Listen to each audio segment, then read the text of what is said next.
नमस्कार।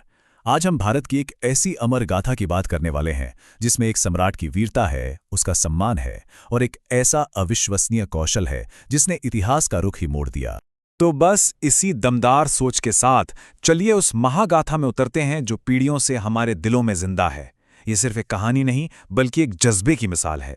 जी हाँ, आज बात होगी भारत के उस वीर सम्राट की जिनका नाम इतिहास के पन्नों पर हमेशा के लिए अमर हो गया, सम्राट पृथ्वीराज चौहान।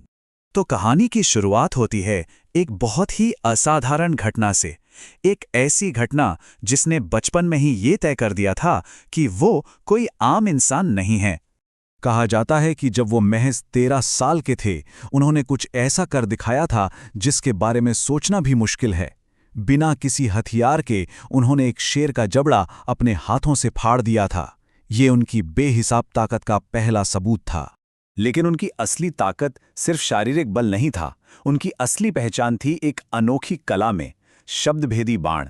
अब ये कोई मामूली तीरंदाजी नहीं थी, ये हुनर था सिर्फ आवाज सुनकर बिना देखे भी दुश्मन को भेद देने का। और हाँ, इस कला को याद रखिएगा क्योंकि कहानी के अंत में यही सब कुछ बदलने वाली है। चलिए अब कहानी के उस हिस्से में चलते हैं जहां दो दुनियाएं टकराती हैं। एक तरफ थे सम्राट पृथ्वीराज चौहान जो अपने धर्म और उसूलों पर चलते थे, और दूसरी तरफ था मोहम्मद घोरी जिसकी नज़र दिल्ली के तख्त पर गड़ी हुई थी। साल था 1191 और मैदान था तराइन का। यह सिर्फ एक जंग नहीं थी, ये दो विचारधाराओं की पहली बड़ी टक्कर थी। घोरी को अपनी ताकत का गुरूर था, पर उसे ये अंदाजा नहीं था कि उसका सामना भारत के सबसे बहादुर योद्धा से होने वाला है। ऐसा कहा जाता है कि पृथ्वीराज चौहान ने घोरी को एक या दो बार नहीं बल्कि पूरे 16 बार हराया था और उसे बंदी भी बनाया था। और यहीं पर दोनों के किरदार का फर्क साफ नजर आता है। जहां पृथ्वीराज चौहान ने हर बार अपने राजपूत धर्म का पालन किया और पकड़े गए दुश्मन को जिंदा छोड़ दिया, वहीं घोरी की महत्वाकांक्षा उसे बार बार हमला करने के लिए वापस खींच लाती थी। मतलब ये सम्मान और धोखे के बीच की लड़ाई थी। लेकिन जैसा कि अक्सर बड़ी कहानियों में होता है, एक ऐसा मोड़ आया जिसने सब कुछ पलट कर रख दिया।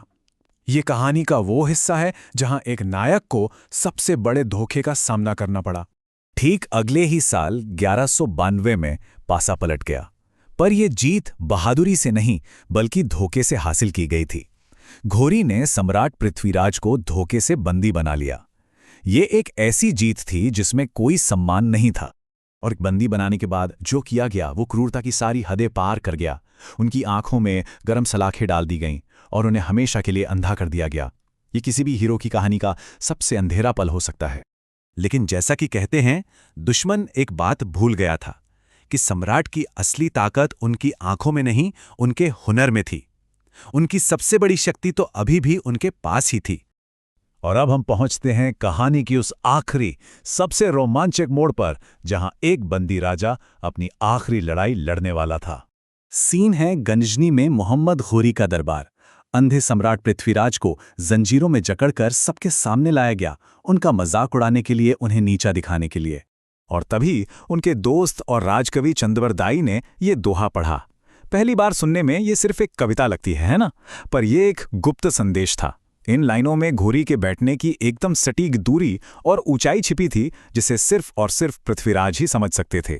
तो अब सवाल यही था, क्या ये सच में मुमकिन था? क्या बिना देखे सिर्फ एक कविता के इशारे और घोरी की आवाज के दम पर कोई निशाना लगा सकता था? पूरे दरबार में सन्नाटा छा गया, और फिर सम्राट पृथ्वीराज ने अपना धनुष उठाया, चंद्रवरदाई के दोहे को मन में दोहराया, घोरी की आवाज की दिशा में तीर चलाया, और एक ही बाण ने इतिहास बदल दिया। खेल खत्म हो चुका था। अंधे होने के बावजूद, जंजीरों में बंधे होने के बावजूद उन्होंने ये साबित कर दिया कि एक सच्चा सम्राट भले ही जिस्म से हार जाए पर उसकी आत्मा कभी नहीं झुकती। ये उनकी आखिरी और सबसे बड़ी जीत थी। तो आखिर में सवाल ये उठता है कि एक किंवदंती या एक गाथा की असली ताकत क्या होती है? हो सकता है कि इतिहासकारों के बीच इन घटनाओं को लेकर बहस हो, पर इस गाथा की शक्ति इसके ऐतिहासिक सबूतों में नहीं बल्कि इसके संदेश में है।